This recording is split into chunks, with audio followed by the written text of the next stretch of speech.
Bismillahirrahmanirrahim. Assalamualaikum warahmatullahi wabarakatuh.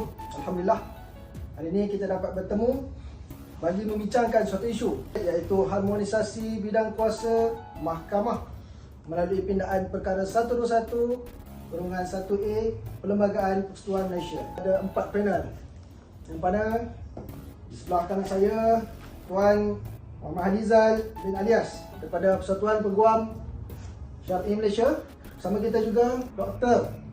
Ridwan bin Ibrahim daripada Fakulti Undang-Undang Universiti Kekuasaan Malaysia.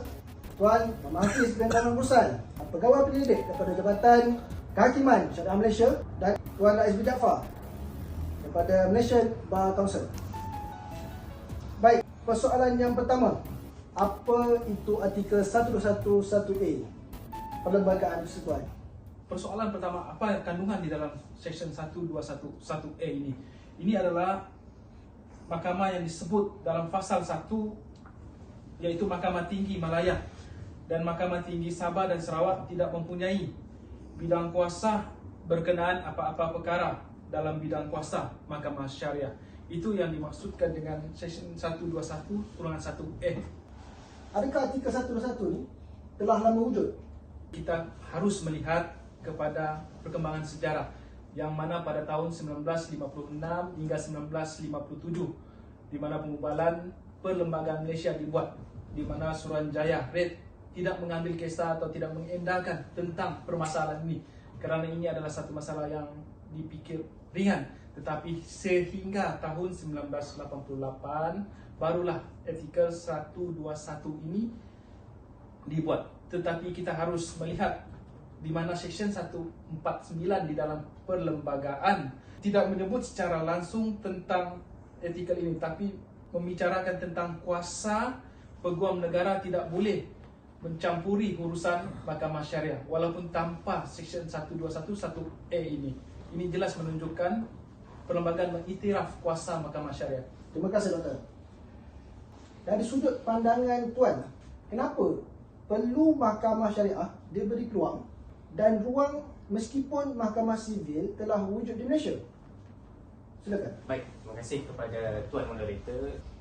Kalau kita tengok dari sudut sejarah sendiri, bahawa mahkamah syariah ini sebenarnya telah wujud sejak zaman Kesultanan Melayu Melaka lagi, dengan wujudnya beberapa undang-undang seperti mana Undang-Undang Melaka, dan semua negeri di tanah Melayu mempunyai undang-undang Islamnya yang tersendiri. Namun kewujudan ini telah dikacau ataupun diganggu gugat oleh penjajah sewaktu mana penjajahan mereka, dan akhirnya Inggeris pada ketika itu mula memperkenalkan undang-undang common law yang mana kita kenali sekarang. Dan benda ni, perkara ini kita boleh lihat melalui Perjanjian Pangkor pada tahun 1786. Begitu juga dengan Piagam Keadilan pada tahun 1807 dan Piagam Keadilan pada tahun 1824. Malah dalam satu kes yang agak lama, dan saya kira ini adalah satu kes yang agak masyhur, yang mana kes Ramah melawan Laton pada tahun 1927 telah diputuskan ataupun telah dinyatakan bahawa undang-undang Islam itu adalah satu lex loci ataupun kita sebut sebagai law of the land, dan atau undang-undang sebenar di tanah Melayu. Dan begitu juga hak orang Islam ini sebenarnya telah mula dinafikan secara tersusun semenjak pada tahun 1786 lagi, dan hanya pada tahun 1988 barulah mahkamah syariah ini mendapat satu nafas yang baru. Baik. Adakah artikel 121(1A ini mengganggu hak orang bukan Islam?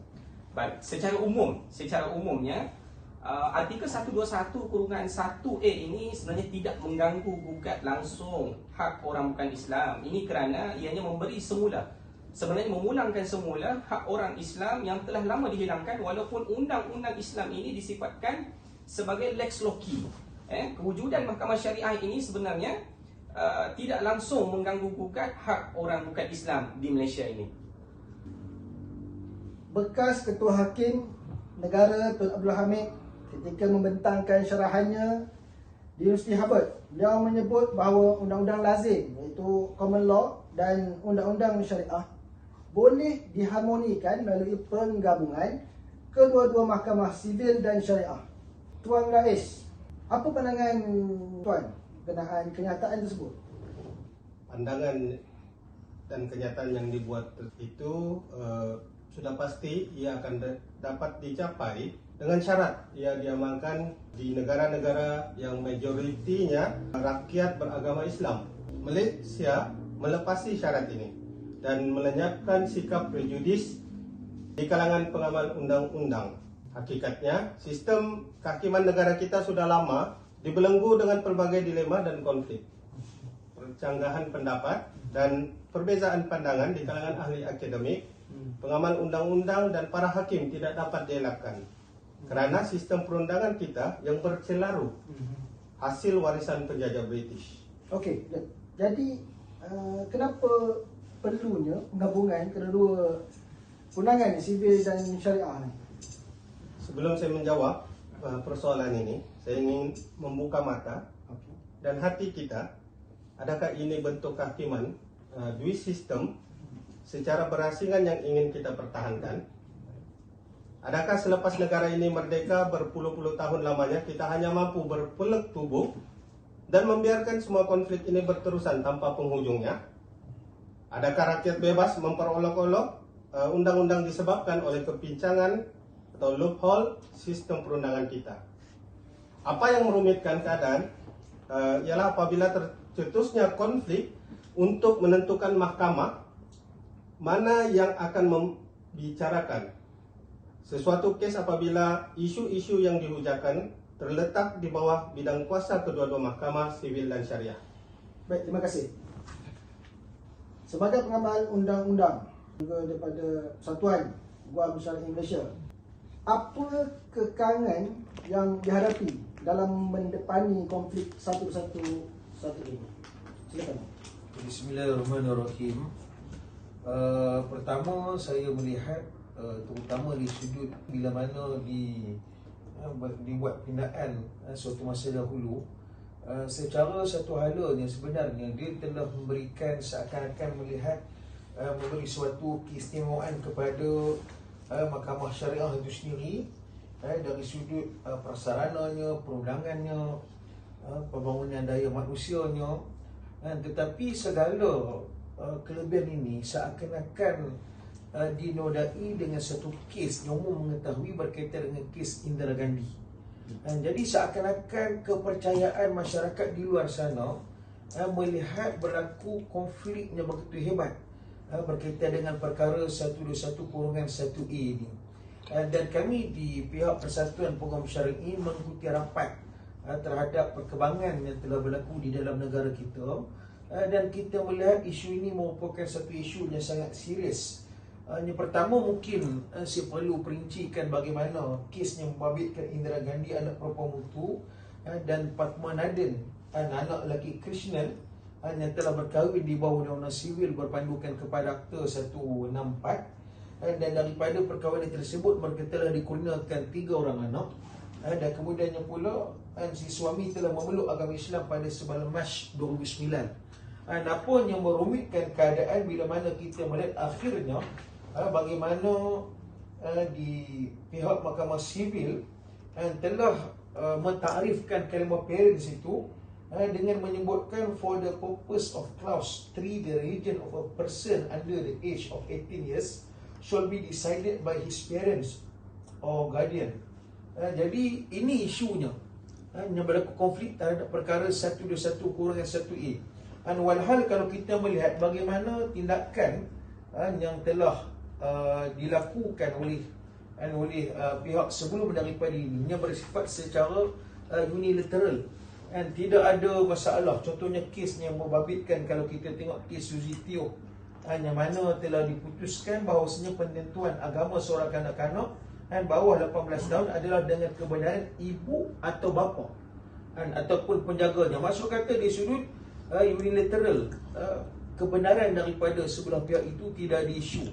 Sehingga bila berlaku kes Indira Gandhi ini seakan-akan menjadi suatu keputusan yang akhirnya overrule terhadap keputusan sebelumnya, kes Suzy Teo tahun 90, kes Syamala tahun 2004 dan kes Subhashini tahun 2008. Dan sebab tu kita melihat perkara pokok ini perlu diselesaikan dengan sesegera dan sebijak mungkin, supaya ada suatu jalan keluar terhadap konflik perkara 121-1A ini. Baik. Terima kasih Tuan. Terus kepada harmonisasi tu. Okey. Tuan Hafiz, Baik. apa cadangan terbaik sebenarnya dalam isu ni? Baik, terima kasih kepada Tuan Moderator. Seperti mana yang disebut dari awal tadi, bahawa artikel 121(1)A ini sifatnya tidak pernah mengganggu gugat hak orang bukan Islam. Seperti mana yang saya tegaskan, bahawa ianya hanya untuk mengembalikan hak orang Islam dan tidak mengganggu gugat hak orang yang bukan beragama Islam. Baik, namun begitu, ia tidak memadai dan ada beberapa penambahbaikan yang perlu kita laksanakan bersama. Ini yang perlu kita bincangkan sebenarnya dalam satu ruang lingkup yang agak besar. Namun bukannya sifatnya untuk menuntut sesuatu yang menyebabkan status mahkamah syariah ini lebih mundur ke belakang. Sebagai contoh, apabila dalam kes menetapkan bagi tujuan untuk memeluk agama Islam, apa yang perlu kita lakukan adalah untuk memberitahu ataupun memberi maklum kepada ahli keluarga. Tidak boleh secara kita sorang-sorang ataupun kita secara bersembunyi, sorok dan sebagainya. Dan begitu juga keterlibatan agensi lain, sebagai contoh Jabatan Agama Islam, wajib untuk membimbing dan seterusnya untuk menjaga kebajikan orang yang baru memeluk Islam supaya tidak timbul konflik di akhir nanti. Dan begitu juga dengan isu berkaitan dengan pewarisan harta yang boleh kita atasi dengan baik dan sebagainya. Dan begitu juga dengan isu perkahwinan. Dan pada pandangan saya, ianya merupakan satu peruntukan yang amat baik untuk keharmonian agama dan ia perlu dikekalkan. Namun pelaksanaannya perlu diperbaiki dari masa ke semasa mengikut kesesuaian zaman dan juga mengikut kesesuaian masyarakat kita pada masa kini. Baik, terima kasih. Tuan Rais, apa saranan? Harapan saya amat jelas, mau melihat konflik ini diselesaikan segera. Jalan penyelesaiannya ialah dengan menggabungkan kedua-dua sistem mahkamah sivil dan syariah. Walaupun ianya agak peribadi, tetapi jika ini dapat direalisasikan, kita bakal melihat hakim yang sama boleh mendengar kedua-dua kes sivil dan syariah. Manakala peguam bukan Islam mampu berujar mengenai isu yang melibatkan syariah, pada masa yang sama para hakim dan peguam yang berlatar belakangkan pengajian syariah mampu mentafsir undang-undang perlembagaan dengan tepat. Terima kasih. Doktor, mau ditambah? Just simple answer, hormati perlembagaan yang dibuat kerana kita akan memberi kelebihan tu kepada mana-mana pihak, sama ada sivil dan syariah. Yang paling penting kita hormat perlembagaan yang telah dibubal untuk menjaga harmonisasi di dalam negara kita. Betul, terima kasih. Terima kasih doktor.